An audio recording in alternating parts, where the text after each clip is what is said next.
Good morning. BSTC first year की online class Bharatiya Samaj और शिक्षा में आपका स्वागत है। आज हम भारतीय समाज और शिक्षा के अंतर्गत हमारा प्रकरण भारतीय संविधान की विशेषताएं है, इसके संदर्भ में हम संपूर्ण जानकारी है वो इस वीडियो के माध्यम से पढ़ेंगे। इससे पहले हमने संविधान से संबंधित 2 वीडियो बनाए, जिसके अंतर्गत संविधान के बारे में बताया और उसके बाद में संविधान का गठन है वो किस प्रकार से हुआ, कौन सी कितनी बैठकें हुई, कितना समय लगा, उसके संबंध में जानकारी दी। और आज हम भारतीय संविधान की कुछ महत्वपूर्ण विशेषताओं के बारे में इस वीडियो के माध्यम से अध्ययन करेंगे। तो भारतीय संविधान की कुछ कई ऐसी विशेषताएं जो निम्नलिखित प्रकार की विशेषताएं हैं वे इस प्रकार से आपके सामने प्रस्तुत है। सर्वप्रथम भारतीय संविधान की जो विशेषता है ये क्या है, विश्व का सबसे बड़ा संविधान है। भारत का संविधान है वो विश्व का कैसा संविधान है, बड़ा संविधान है, जिसके बड़ा संविधान है। अतः विश्व के सभी देशों के अंतर्गत का संविधान से ये बड़ा संविधान है। अमेरिका के अंतर संविधान की तुलना में भी ये काफ़ी बड़ा संविधान है, क्योंकि भारत के अंदर संघ राज्य और केंद्र के लिए अलग अलग संविधान का निर्माण किया गया है। इस कारण हम कह सकते हैं कि राज्य के लिए भी अलग संविधान है और हमारे केंद्र के लिए भी अलग संविधान है। इस प्रकार से विश्व का ये क्या है, एक बहुत ही बड़ा संविधान है जो काफ़ी अपनी महत्वपूर्ण विशेषताओं के कारण जाना जाता है। फिर संघात्मक शासन व्यवस्था। संघात्मक शासन व्यवस्था से तात्पर्य है कि जहाँ पर शासन की जो सर्वस्व शक्ति है वो राज्य और केंद्र के अंदर विभाजित की जाए। इसके लिए हमारे संघात्मक शासन व्यवस्था के लिए संस्था हमारे देश के अंदर संस्थात्मक व्यवस्था है, जिसके अंतर्गत कार्यपालिका उसके प्रति उत्तरदायी होते हैं। इस प्रकार से संघात्मक शासन व्यवस्था के अंतर्गत राज्य व सरकार के अंदर शक्तियों का विभाजन है वो विभिन्न प्रकार से किया जाए, ताकि राज्य भी अपनी शक्तियों का उपयोग कर सके और केंद्र सरकार भी। इसलिए राज्य और केंद्र के बीच में शक्तियों का विभाजन करने के लिए हमारे यहाँ पर 3 सूची, केंद्र सूची, संघ सूची, राज्य सूची और समवर्ती सूची के आधार पर शक्तियों का विभाजन है वो किया जाता है। इस प्रकार से हमारे संविधान की ये काफ़ी एक महत्वपूर्ण विशेषता है कि संघात्मक शासन व्यवस्था हमारे को संविधान में अपनाया गया है। एकल नागरिकता। अब तीसरी इसकी महत्वपूर्ण विशेषता क्या है, एकल नागरिकता। विश्व के अनेक संविधान हैं जहाँ पर प्रत्येक राज्य के अंतर्गत, प्रत्येक देशों के अंतर्गत, प्रत्येक देश के अंतर्गत अलग अलग दोहरी नागरिकता नागरिकों को दी जाती है। या अमेरिका के अंदर नागरिकता दी जाती है तो एक तो उनके देश की दी जाती है, अमेरिकन दी जाती है, और वैसे कोई किसी राज्य में व्यक्ति निवास करता है तो उस राज्य की भी उसको नागरिकता प्राप्त होती है। इस प्रकार से प्रत्येक व्यक्ति को दोहरी नागरिकता प्राप्त होती है, जबकि भारत के अंतर्गत प्रत्येक व्यक्ति को एक नागरिकता प्राप्त होती है, चाहे वो किसी भी राज्य का हो। सर्वप्रथम वो व्यक्ति क्या है, भारतीय है। इस प्रकार से भारत के अंदर संविधान के अंतर्गत एकल नागरिकता का भी एक बहुत ही महत्वपूर्ण विशेषता को दर्शाई गई है, जो काफ़ी महत्वपूर्ण है। हम चाहे किसी भी राज्य में रहते हैं, लेकिन हमारी जो नागरिकता है वो क्या रहेगी, भारतीय रहेगी।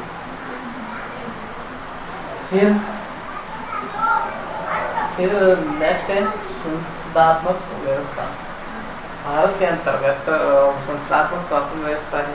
भारतीय जो शासन प्रणाली है वो किसके आधार पर, संसदीय शासन व्यवस्था के ऊपर आधारित है। और ये संसदीय शासन व्यवस्था है वो कहाँ से अपनाई गई है, ब्रिटेन से इसकी प्रणाली है वो अपनाई गई है। यहाँ पर जो शासन का जो संचालन किया जाता है वो संसदीय व्यवस्था के आधार पर किया जाता है। और हमारी संसद के मुख्य रूप से 2 अंग, 3 महत्वपूर्ण अंग है, राष्ट्रपति, लोकसभा, राज्यसभा। ये तीनों मिलकर ही हमारे देश का जो शासन व्यवस्था है वो चलाते हैं। इस प्रकार से हमारी शासन व्यवस्था कैसे है, संस्थात्मक शासन व्यवस्था है।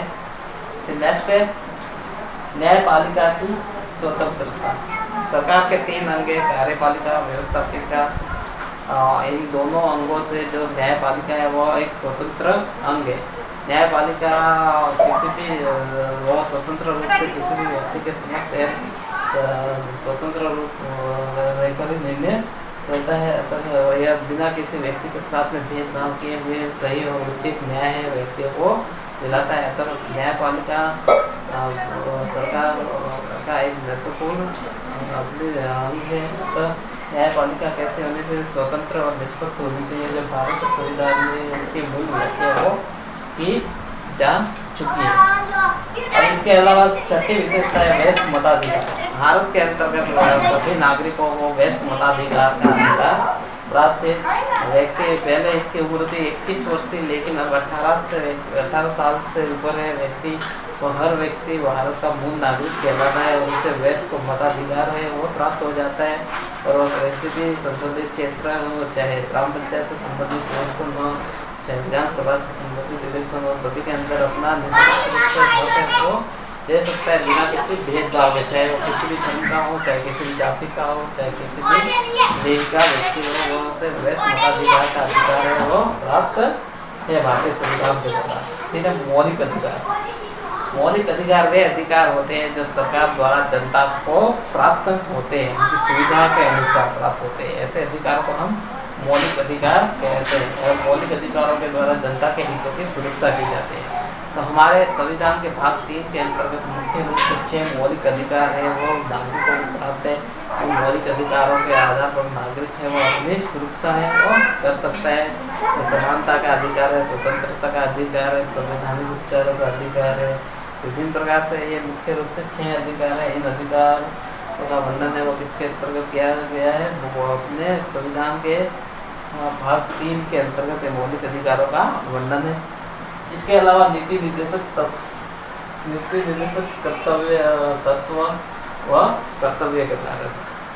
भारत के नागरिकों के मुख्य रूप से 11 कर्तव्य हैं और इसके पहले 10 थे और शिक्षा के अधिकार को जोड़ा गया है, तो उसको भी एक नीति निर्देशक तत्वों के अंतर्गत जोड़ा गया जो निःशुल्क अधिकार शिक्षा कर्तव्य और नीति निर्देशक तत्व। नीति निर्देशक तत्व वे होते हैं जो वांछनीय रूप से मौलिक व्यक्ति की सुरक्षा के लिए बनाए जाते हैं, लेकिन सरकार किसी कारणवश उन अधिकारों को मौलिक अधिकारों में नहीं जोड़ती। ऐसी स्थिति में नीति निर्देशक तत्व वे सरकार लागू नहीं कर सकती, लेकिन वे लोगों के हितों की दृष्टि से वे उनका उपयोग है वो कर सकते। इस प्रकार से ये एक भारत के संविधान की मुख्य रूप से ये विभिन्न प्रकार की विशेषताएं थी। इसके अलावा विभिन्न प्रकार की विशेषताएं जैसे लचीला व कठोर संविधान। भारत का संविधान कैसा है, लचीला भी है और कठोर भी है। इस प्रकार से आज की क्लास में इतना ही। आपका बहुत बहुत धन्यवाद।